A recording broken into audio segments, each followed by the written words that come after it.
Salom hammaga aziz do'stlar. Siz Ati kanalidasiz.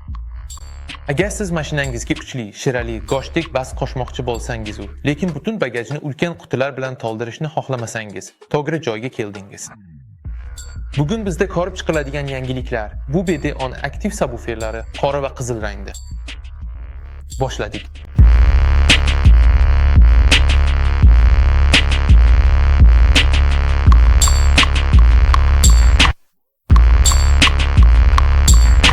Analiga ko'ra, avvalo toplam tarkibini ko'rib chiqamiz.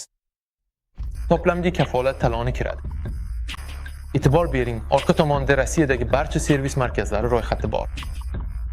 Foydalanish qo'llanmasi ham bor. Unda o'rnatish vaqtida paydo bo'lishi mumkin bo'lgan barcha savollarga javob topasiz. Mana ulash sxemasi, hammasi juda aniq tushuntirilgan. Shuning uchun albatta tanishib chiqing. Subwooferning ovoz balandligini masofadan boshqarish pulti, yuqori darajada ulash uchun simlar kolotkasi va ikkita sugurta. Bu bizda aktiv subwooferlar. Bilmaganlar uchun aktiv subwoofer bu hammasi siz uchun tayyor degani. Muhandislarimiz hammasini hisoblab chiqishgan. Bu yerda korpus hisob-kitobi, port uzunligi, dinamik va kuchaytirgich hammasi mukammal tanlangan. Sizga soatlab forumlarni o'rganib, kuchaytirgichni qanday tanlash, dinamikni qanday tanlash, portni qanday hisoblashni bilib olish shart emas. Muhandislarimiz bularning hammasini siz uchun qilishgan. Sotib olasiz, ulaysiz va zavqlanasiz. Bu subwooferlarning asosiy afzalligi bu ultra past qarshilikda ishlaydigan kuchaytirgichidir. Lekin hammasi haqida ketma-ket gaplashamiz. Endi tashqi ko'rinishiga o'tamiz. Subwooferlar bir-biridan rangi bilan farq qiladi. BD10A bu to'liq qora rangdagi klassik ko'rinish, BD10R esa yorqinlikni yoqtiradiganlar uchun. U zamonaviy, agressiv qizil korpusga ega bo'lib, bagajda juda zo'r ko'rinadi. Texnik jihatdan subwooferlar to'liq bir xil. Oldimizda klassik fazo invertorli korpuslar, puxta yigilgan, Zichmond sifatli karpet. O'lchamlari juda ixcham, chuqurligi atiga 35 sm. Bu hatto eng kichik hatchbackga ham sigishini anglatadi. Subwooferlar 10 dyumli dinamik boshiga ega, diffuzori sellyulozadan tayyorlangan, maxsus namlikka chidamli qoplama va kuchli rezina podves bilan jihozlangan. Bu esa juda katta chiziqli harakatni ta'minlaydi.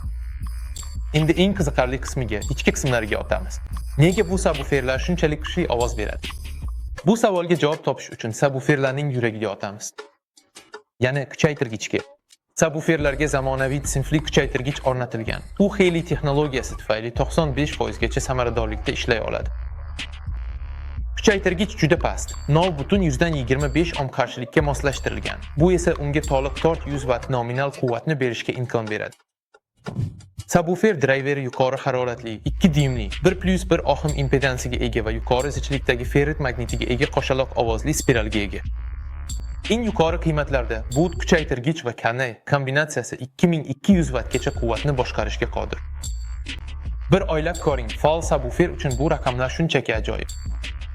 Subwooferning sezgirligi 1 watt quvvatda 1 metr masofada 109 desibelni tashkil qiladi. Qayta ishlab chiqariladigan chastotalar diapazoni 20 Hz dan 200 Hz ga qadar. Subwooferni tez o'rnatish uchun hammasi oldindan ko'zda tutilgan. O'ta ulagichlari mavjud. Shuningdek, avtomatik yoqilish funksiyasiga ega yuqori darajadagi kirish ham bor. Bu shuni anglatadiki, siz ushbu subwooferni ulagichlari bo'lmagan standart magnitofonga ham bemalol ulashingiz mumkin. Shunchaki oldingi 2 dinamikdan signalni olasiz. Uni subwooferga ulaysiz va tamom, u avtomatik tarzda yoqiladi. Hatto qayerdan remote signal olishni ham izlash shart emas. Pastroqda esa sugurtalar joylashgan. Ularning ostida esa quvvat terminali bor.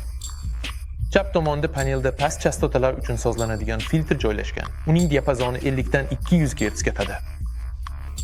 Shuningdek, kuchliroq basni yoqtiradiganlar uchun bas bo'g'iz sozlamasi va kirish signal darajasini boshqaruvchi gain regulyatori ham bor.